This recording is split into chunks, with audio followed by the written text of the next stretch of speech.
My 26 female. Mom passed away when I was 18. She was a single mom, and my only other family was my Aunt Marissa. Marissa refused to take me in or help me because you're grown. You can stand on your own 2 feet. Marissa's boyfriend was nice and would help, but Marissa eventually banned him from even giving me dinner or leftovers because I needed to grow up instead of expecting handouts. Luckily, my employer at the time helped me to get some affordable housing. I struggled for a long time, but I luckily don't have to live paycheck to paycheck anymore. Marissa's family is currently struggling, and she reached out to me through a mutual acquaintance. Marissa's boyfriend recently lost his job for a reason I'm not entirely sure about. Marissa stayed home and only did occasional work, like baking for friends' parties, so they're seriously struggling now. Marissa asked for just a bit of money or some unused food for my pantry to help keep them afloat. I called Marissa back and told her, "Hey, why are you asking for handouts? You're grown. You can stand on your own 2 feet." Marissa was angry, but I was just as angry back because she's the one who left me to fend for myself when I was a vulnerable 18-year-old who was barely out of high school and had just lost my mom, and now she wants help. I texted some information for a local food bank and other resources to Marissa's boyfriend, just for him and my cousins, but I didn't even respond to Marissa after the first phone call. Most people agreed with how I reacted to Marissa, but multiple people are telling me I was wrong and punishing the wrong people, because I know from experience that getting access to these resources can be a lot harder and take a long time, and Marissa's boyfriend and my cousin may need help immediately.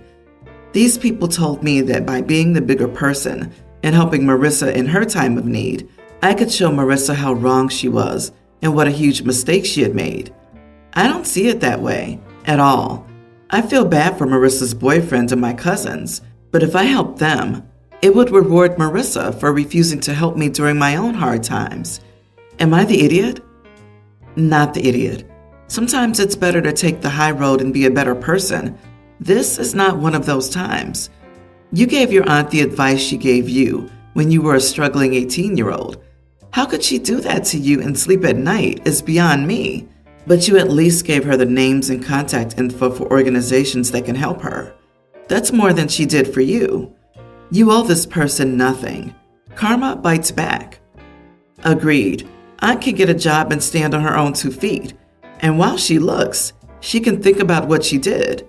Besides that, OP is 26 and hasn't had an easy start in life.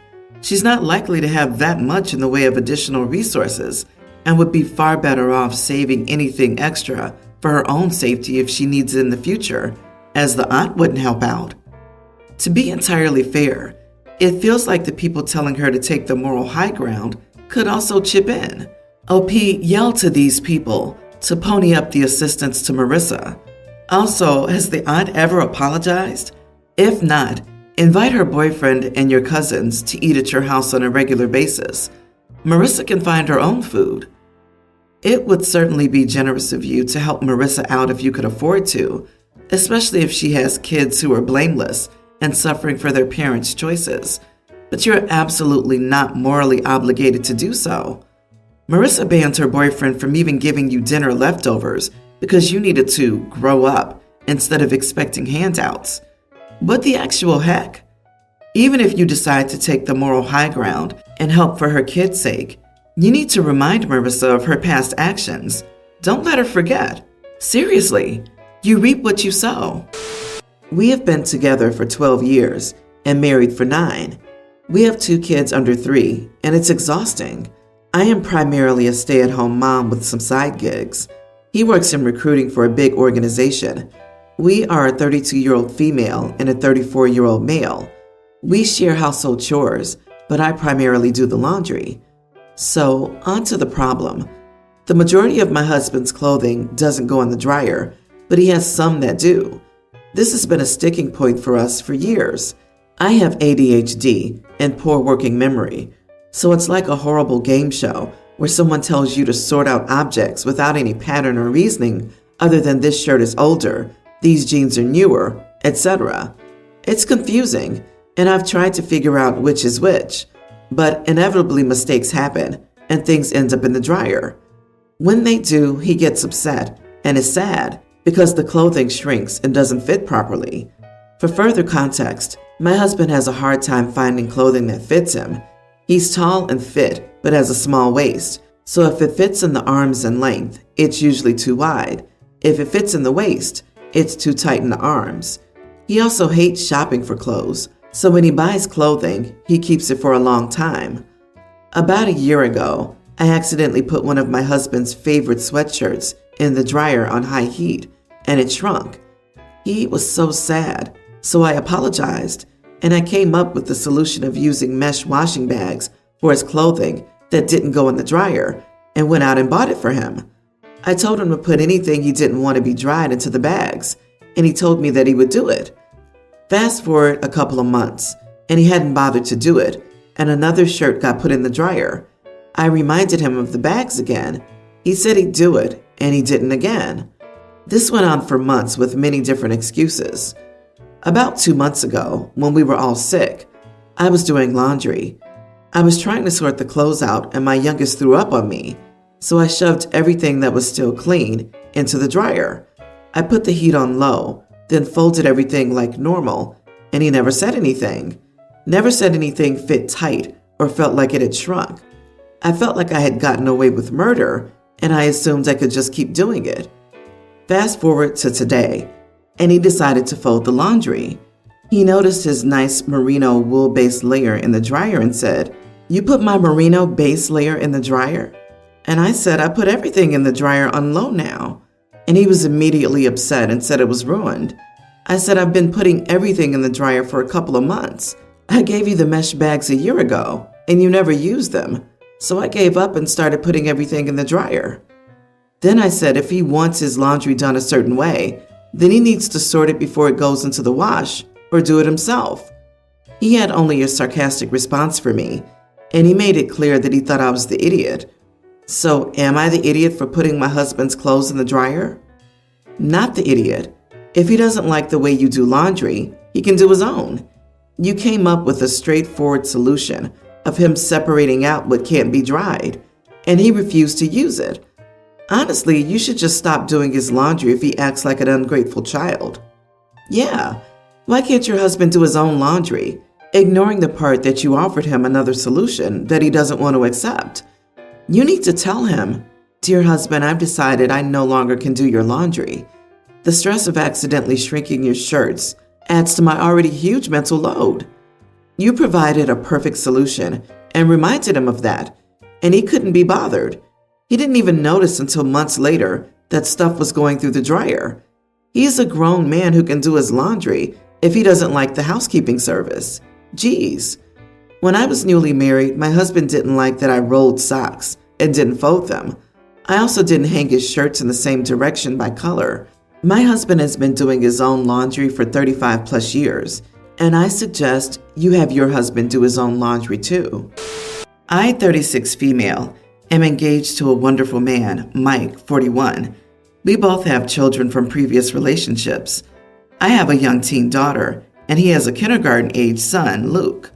Luke's mom is Mike's ex-wife, Ashley. Mike has had some issues with never telling Ashley no about taking Luke on nights we aren't supposed to have him. He's canceled dates with me and family trips, etc. But Ashley asked him to take Luke with some frequency out of the blue. He used to be much worse about it, but he's gotten better and has only been asked as a last resort. Well, this past Friday, Ashley called us asking us to babysit because she had concert tickets for Saturday night. Mike had to work, so he couldn't, and then it turned to me.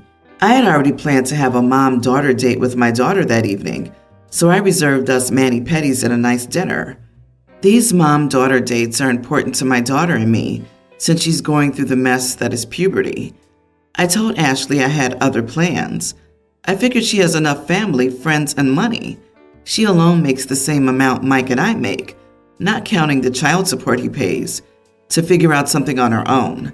I was wrong. Saturday night, and she was in a tizzy, blowing up Mike and my phone, begging us to take Luke that night. I stood firm and told her no, and that my time with my daughter was more important to me than her going to some concert. I silenced my phone and took my daughter on our date. We had a wonderful time and a fantastic dinner. We came home to find Mike royally angry with me. Ashley, her friends, and her family had spent all evening calling him, yelling at him, telling him how unreasonable and how much of a witch I was for not watching Luke, and that I was going to be a bad stepmom since I didn't care to watch him. Then the custody threat started, how they'll take away Mike's weekends with Luke, etc., and he couldn't reach me since I had silenced my phone. It's calmed down a little since then, but now Ashley is demanding I refund her the $300 she spent on her ticket since she couldn't go since I refused to watch Luke that night. So Mike and I have been saving money to take my daughter and Luke on a trip next year. Mike is just telling me to give her the money from that to avoid the fight, but I don't want to. If we give in to these demands, she'll continue these behaviors and use us. Am I the idiot for not watching Luke on Saturday? And would I be the idiot if I didn't give her the money she lost? Why are you marrying him if this is how he treats you? Not the idiot for not watching Luke, and especially for not paying the ex $300. That's just a mad, crazy level of entitlement. But are you sure you want to marry such a cowardly man who lashes out at you because he's too spineless to stand up to his ex? Didn't you read she's engaged to a wonderful man? Unfortunately, some people see a train coming at full speed and still decide to step on the tracks, I guess. Not having a backbone is bad enough, but to be, quote, royally angry at someone for something they're not responsible for, talk about entitlement. LP, this man needs a lot of work before committing to him.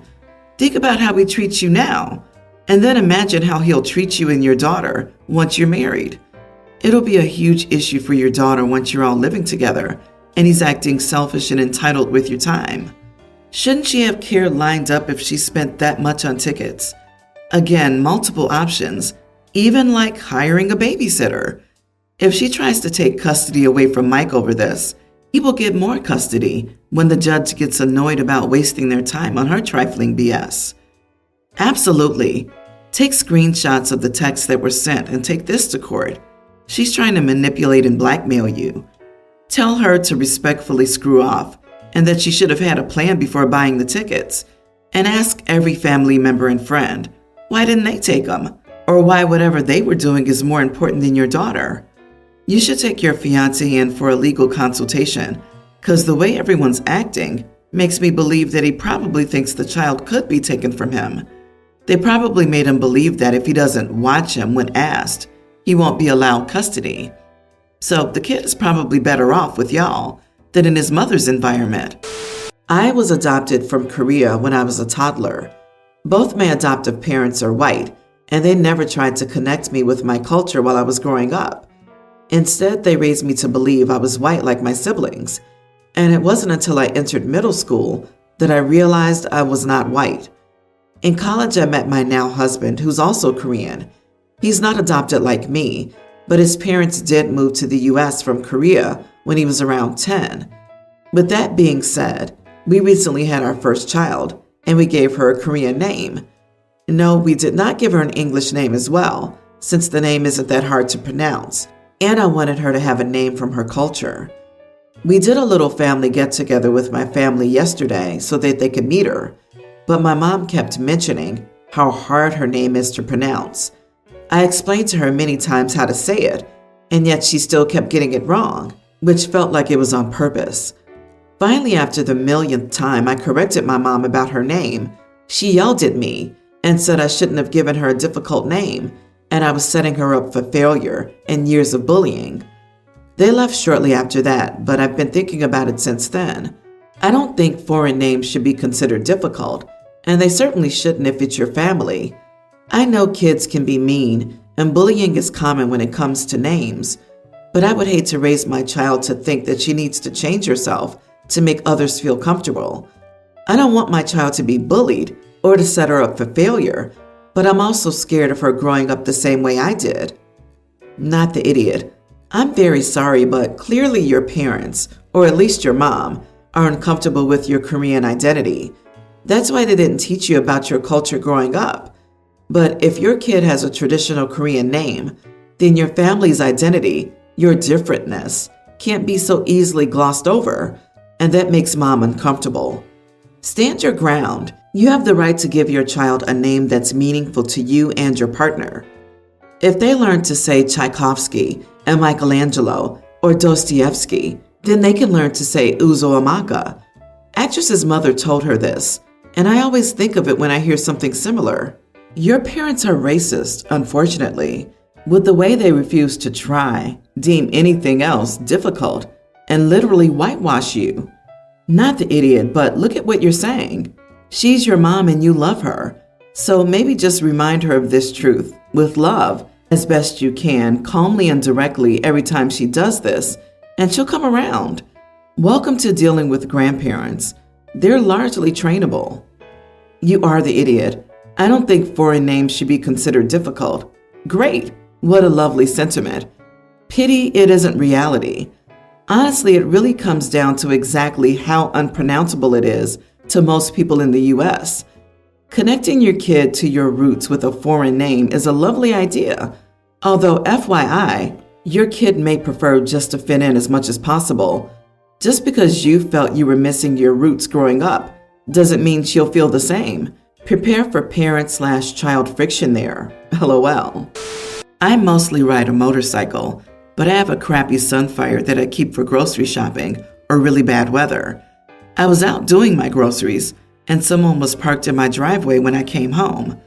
It's really not that big of a deal to me, so I parked behind them and brought my stuff into the house. I watched the hockey game, then a friend invited me over, and I completely spaced. I went to my garage that faces my alley, not the driveway in front of my house, and I took off on my motorcycle. The next day, I got home around noon. When I checked my mail, I saw notes in my mailbox and on my car. I had trapped some poor guy in my driveway. I honestly feel bad about it, so I moved my car onto the street. My neighbor came over to yell at me for trapping her daughter's boyfriend in my driveway. I apologized and mentioned that I had been home for nearly 4 hours before I left, and they could have asked me to move at any time, and I would have. She said she saw me come home, but didn't want to bother me until it was time for him to leave. And when they came around 10 at night, I wasn't home, and they don't have my number. I apologized again, but now I feel stupid because they were parked on my property, and they chose to wait nearly 4 hours. What if I was home but asleep? I think that was kind of an idiot move to trap the car, but it was an accident. They're jerks for not asking to get the car out as soon as I came home. Am I the idiot? Let's go over this. They parked on your driveway without permission. They didn't come home for 4 hours while you were home. We didn't want to bother you is weak. They came over late at night to ask you to move. You could have been in bed. Actually, you were out just doing your thing. Then they yelled at you. Oops, I missed the punchline at the end where OP apologized. How on earth were you supposed to know whose car was parked in your driveway at your house? The dude parked in your driveway. He's lucky you didn't have it towed or something. I can't believe you apologized for parking in your own drive. You really need to go to some assertiveness classes. Not the idiot, and you need to stop being a pushover. Why would you ever be an idiot for parking on your own property? If people use your stuff without asking, they can absolutely not complain about you wanting to and actually using your very own stuff. Do you know you could have even had that car removed from your property and they would have needed to pay for it? Seriously, you have to stand up for yourself.